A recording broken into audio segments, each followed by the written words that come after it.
Everybody jumped on Von that day. Von got back to old block to his mama crib. I was young. Mama pushed me up the porch and told me to go have some fluffy. And it was up since that. Do you okay, so you're from O Block? Yeah. Like right there? Straight, yeah, that's what it's called. 64th King Drive, 64th, 65th. It's not really on 63rd. Right. That little whole area, Parkway Gardens complex. Yeah. Do you remember when Keith came out? Was that like a huge changing point for the neighborhood and for Chicago as a whole? We was yeah. Yeah, Chicago as a whole, but really for us, because, you know, he from my block, so shit, you know how that shit go. But I was in jail. Oh, okay. So I was out first when we started rapping, he started going crazy. So you know, the shit been raw to us and shit, but now everybody get to listen to it. Now I'm in jail. They call him like, man, folks on the radio and shit now, folks going crazy. Like, he taking off with the shit. So I'm like, damn, what the fuck? Yeah. You know? But I'm in jail. I'm thinking about jail shit. We still young. We still gang banging. It's 2011, 2012. Right. So I get out, I see, talk to him and shit. He on the radio and shit. He tell me on the radio, but he was on house arrest. When I get out, I was only out for like 8 months. I get back locked up. Damn. But that shit changed. Yeah, that shit, nah, you know. On November 6th, 2020, King Von went out to celebrate the release of his new album. Within hours, he was gone. New details that have surfaced since then paint a much clearer picture of exactly how that night unfolded, the decisions made, the moments that could have gone differently, and what actually happened inside that Atlanta parking lot. Here's the full timeline. King Von and his crew headed to a club in Atlanta for his album release party. Growing up in O Block, one of Chicago's most dangerous areas, Von understood the risks of being out in public better than most. So when he went out that night, he wasn't moving alone. He brought a crew of 20 to 25 people spread across roughly 8 to 10 vehicles, along with hired security. His manager, Hung Sho Track, later spoke about just how seriously Von took his own protection, traveling in an armored vehicle with multiple dedicated security personnel, plus an entourage of 10 to 15 people who moved with him daily. People who, in his manager's words, protected and loved him more than any hired security could. Inside the club, the DJ played Von's new album. Everyone was celebrating. Around 2:30 a.m., the night took its first turn. The plan, as it normally went, was for the entire group to head back to their Airbnb once the club closed. But Von changed that plan. The after-hours spot he wanted to go to next wasn't an arranged stop. It was a decision he made on his own, separate from what the rest of his team had been told. While most of the crew drove to the Airbnb as expected, Von told his driver to head to a different venue called Monaco Hookah Lounge instead. The rest of the team only found out about the change after they'd already arrived at the Airbnb, and someone called to ask where everyone actually was. Once they realized the plan had shifted, the whole group rerouted and made their way to Monaco. When Von's manager arrived at Monaco, something felt off. Von was unusually quiet, hood up, not talking to anyone. Even once the rest of the crew was ready to head inside, he stayed in the truck for around 30 minutes, reportedly messaging someone back and forth. His manager later said that in all the time he'd worked with him, Von had never been like that. Something that night was different. Eventually, his manager convinced him to head inside. Because of the venue's rules, the entire crew had to leave their firearms in their vehicles before entering, so security went in first to make sure everything checked out. While Von's security was focused on clearing the inside of the venue, the actual danger was sitting in the parking lot the entire time. Quando Rondo was outside in his car with a few of his own people.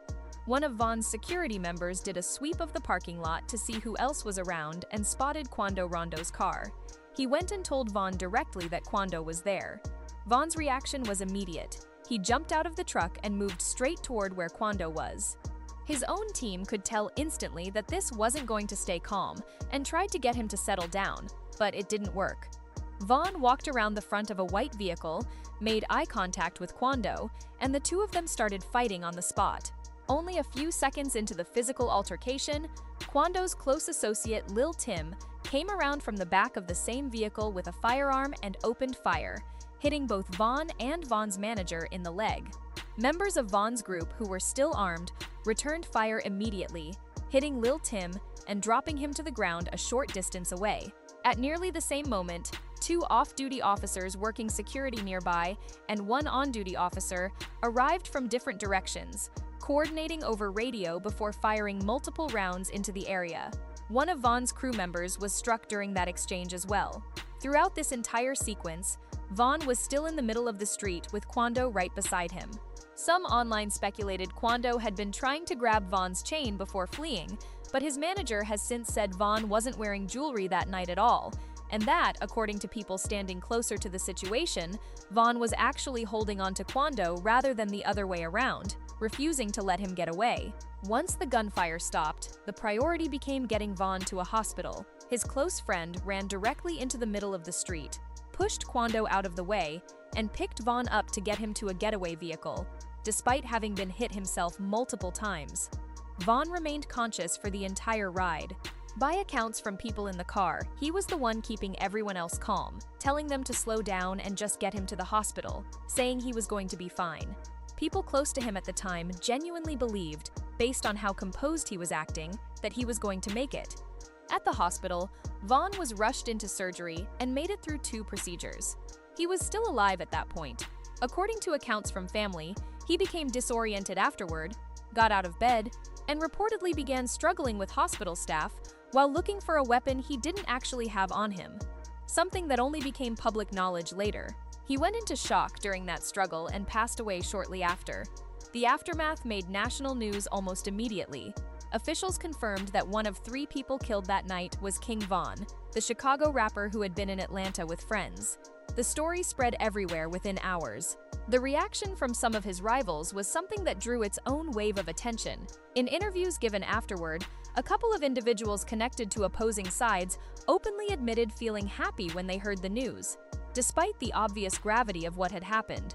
Comments that drew significant backlash online given the circumstances. Quando Rondo addressed the situation publicly afterward, saying he wasn't going to pretend the loss of life wasn't real, but pushed back directly on suggestions that he was the one who orchestrated anything, saying people were speculating without actually knowing what happened. Lil Tim, who fired the shots that killed Vaughn, spoke publicly about it as well, saying he was acting to protect Quando in the moment. He said that if the situation hadn't escalated the way it did, none of it would have happened, while also pushing back on any suggestion that he was using the moment for attention. Tim survived his own injuries from the exchange of gunfire. He was arrested and charged in connection with Vaughn's death, but in March 2021, those charges were dropped before ever going to indictment, according to a statement from his attorney. After the news of the dropped charges came out, members of Vaughn's camp responded publicly, including footage of them standing at his memorial mural. Looking at the full sequence of that night, what stands out is how many small decisions lined up to create the outcome. The change in plans to go to a second venue that wasn't on the original schedule. The 30 minutes Vaughn spent unusually quiet and distracted before going inside. The fact that his security, focused on clearing the venue itself, didn't catch the danger sitting in the parking lot until it was almost too late. And the instant, instinctive reaction Vaughn had, the moment he learned a rival was nearby, moving toward the confrontation rather than away from it, despite a team of 20-plus people around him built specifically to prevent exactly that kind of moment. King Von was 26 years old. He left behind a catalog of music that, like a lot of drill artists of his generation, documented the exact kind of streets and the exact kind of risks that ultimately caught up with him. His death remains one of the most discussed losses in Chicago drill history, and the new details that have surfaced over the years continue to add context to a night that, even now, people are still trying to fully piece together. Drop a comment. What part of this timeline stands out to you the most?